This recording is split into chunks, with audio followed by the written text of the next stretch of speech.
ఇలా మాట్లాడుతూ ఉంటే నీ ఐస్ చూడు ఎలా అయ్యిందో. పడుకుందామే, చూడు నీ పక్కన ఉన్నా కదా. ఆయన నీకు ఎందుకే అంత, ఎంత ప్రేమ చూపించినా ఇంకా కావాలి అంటావు. దొంగదన బజ్జో, దగ్గరే ఉన్న చూడు నా మీద బజ్జో. ఓకేనా, దా పడుకుందాంరా. నీ కడ్లింగ్స్ ఎంత బాగుంటుందో తెలుసా. ఒక వామ్ హగ్, బాబా బాడీలోంచి బాడీ హీట్ అస్సలు ట్రాన్స్ఫర్ అవుతుంటే సూపర్గా ఉంటుంది. ఆయన నీకు విషయం చెప్పనా, నీ ఫిజిక్ అయితే సూపర్గా ఉంటుంది.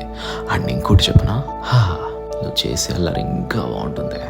ఎంతైనా కానీ నిన్నెవరు వదులుకుంటారే. సరే కానీ పడుకో పడుకో పడుకో పడుకో.